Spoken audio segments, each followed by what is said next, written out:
Hello and welcome to Uncle Cthulhu Reviews.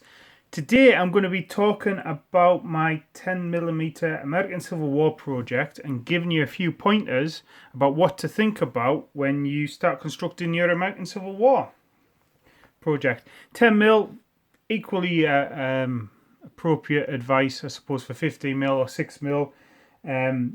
Any sort of set of rules that deals with multi-basing. So I've got a few books out here, which has helped me do some research and keep me interested. Because one of the advantages of multi-basing, I find, is the fact that you could use a set of different rules to recreate the exact parts of the conflict that you want to do. I've yet to find a set of rules which has been able to cover everything I want to do. Be that the size of the engagement, the sort of level of command, or the sort of how the battle feels on the tabletop. But if you're going to multi-base and you're not too worried about following the exact measurements for the sizes of the bases and the rules, more of later, then there's nothing wrong. As the internet meme says, why not both? So what I've been able to do is plan my armies around what I'd need to recreate battles for a variety of rules. The other thing I've got out of late is the obligatory Osprey book. Now I've actually got loads more books than this on the American Civil War, but I thought I would point these out. I found it really useful when I completed my Chindit army, and I got the Chindit versus IGN soldier, and I think these are actually more interesting than the uniform guide, and yes, there is a bit of a uniform guide in it near the front here. The actual descriptions of what it was like as a soldier in the lines fighting is really interesting. I'd recently done some research on New York and actually finding out about the 11th New York Fire Zouaves during Bull Run and stuff was really interesting. So yeah, so the combat books, like I say, I was skeptical about them, and when I got some and started using them, I thought, yeah, they're great.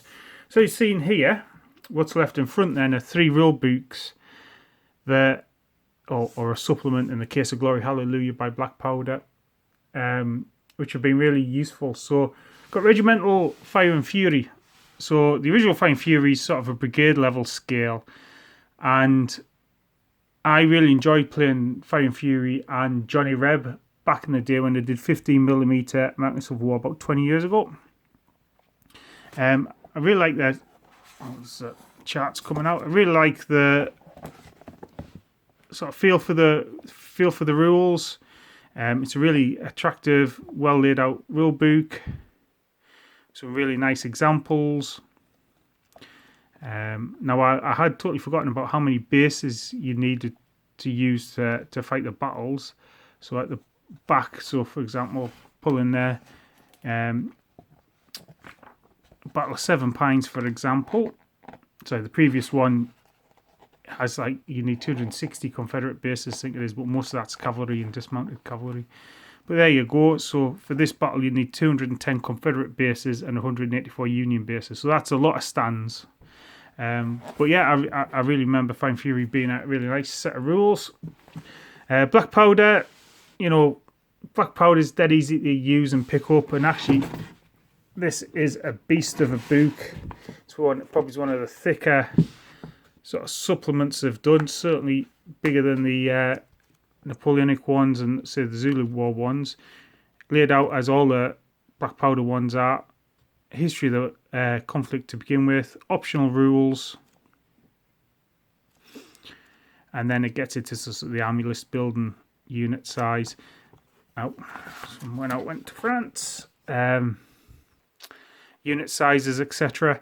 And the thing about Black Powder is you can almost make it whatever you want to make it, and it's got tons of scenarios at the back as well. So even stuff like this, you could sort of adapt for other rules as well.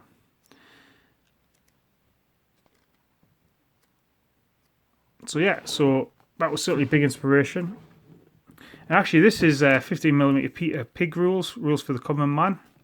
Now, what I really like about this is the where you set up a game.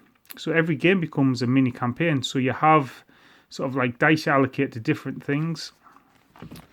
Actually, it's quite interesting is the markers. So a lot of the stuff on the battlefield is a use of markers. So it looks pretty good. You can tell what's happening at a glance, and there's no need for off-table record keeping. So yeah, at the start of the game, there's certain things like orders of battle. I'll try and get to them, like politics or scouting, and what you would do. It's called war points. There you go. Each player has 60 war points you can share between the various events. There are some restrictions on point allocations, and there's some modifiers depending on the where your army list is drawn from. And what that does is helps create a story before the game. So you might lose some units, you might gain some extra units, you might have units sort of setting up in reserve. There you go. So it's about generating a scenario. So the game becomes more than the sum of its parts. There you go. So subterfuge, bluff, battle plan clarity, political pressure, supply, scouting, random events, roads and railways, cavalry, strong or charismatic leadership. So yeah, give you an idea. Let's have a look at cavalry. So you got 3 successes. Tips cavalry have cut the Franktown Turnpike at Quaker Church. Enemy troops are attempting to force a route through the area. So as the attacker, you nominate one of the, it has an effect on the game. And actually, the rules pretty smart as well. And in terms of how many stands or bases you'd need, again, you're looking at maybe about 60, which means it's a bit easier to get some of the battles together than Regimental Fire and Fury. The other thing I really like about the Peter Pig rules is they understand that the average kitchen table is only 5.5 foot by 3.5 foot. So the rules are planned to play around that. And they also plan to be over in 2 to 3 hours. So it's about creating the ability to have a war game in an evening on your kitchen table. So as we can see here, next up is miniatures. So what I'm going for is painting my miniatures. They're going to be 4 models on a 20 by 20 mil base. These will form. And like I say, if I'm doing black powder, 6 of these stands will make up a black powder unit. Regimental Fire and Fury, your regiments are based on a number of stands anyway. And again, for the Peter Pig rules, Civil War, you need that as well. But they also use half casualty stands as well. So I'd have to make up a few of those. My Union Army is not as big as my Confederate Army at the moment. I am in the process of painting. So this is how I go about painting my miniatures. So I'll mount them on a strip. I've sprayed my Union blue. I'll go along and I'll start painting. So I'll paint all my wooden bits. I'll paint my skin next. Do my trousers if they're going to be different colour. Paint my cross belts. So you go, there's some mounted command. You see they're almost finished, to be honest. And actually, there will just be the base colours put on, and then I'll use a brighter colour on a few things, maybe like the faces and stuff, to bring out some of the details. Now, I do have my Confederates, and what I like about 10mm is they live in the really useful boxes. And once I've bought the armies getting done, I'll buy one of the inserts, and the whole army will sit in this box. So once this project's completed, I will have one really useful box for Confederates, one really useful box for the Union, and one really useful box for my terrain. And again, there you go. So this is a different manufacturer. I think there might be Pendragon, but there's other couple of 10mm, I don't know. My Confederate army is more advanced than my Union army, but I did buy a painted Confederate army from Falkirk last year, So I've touched up the painting, and I've just been in the process of rebasing them. So as you can see, there's a considerable amount of Confederate infantry there, Confederate commands, some cavalry, some guns, some general officers as well. And I've still got some work to do there. So here we are. This is Pendraken miniatures. This is how they come. So these are going to be some Zouaves. I've got 2 units of Zouaves here. Got some flags to add to them. There you go. My ubiquitous lollipop sticks for mounting the models for painting. Generally just use PVA glue to mount the models to it, and that makes it easier to come off once they're painted. Cavalry, dismounted cavalry. They do quite a nice range of famous generals as well, so I have a whole load of general officers there to go in as well. Fact, that is General Burnside with his massive sideburns. So there you go, that's my Confederate army and work in progress. And I've also got some other bits and bobs work in progress. So this was my set of bases all pre-cut, so when I'm ready to mount them up, I do. My cavalry and artillery I do mount on 25mm square bases as well. Union flags. So for my Union, there'll be a national flag and kind of a regiment flag as well. Most of my Confederates have the battle flag of the Army of North Virginia with a couple of state flags. And then what's left in the rest of this box.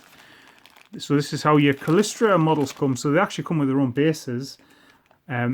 Which I'm not using. Like I say, I like my square bases. And so dismounted cavalry, they're mounted in singles. But you see my Union infantry are mounted groups of 4. So I'll glue those down in strips to those lollipop sticks and go along and paint them. I've actually got quite a considerable amount of Callistra stuff here to finish off. Like I say, I'll have 2 decent sized armies ready to go once it's finished, and I'm really looking forward to recreating some of the battles. The armies I'm going for are kind of mid-war armies, so we're looking about 1863, so 1862, 1863, so Second Manassas to Gettysburg,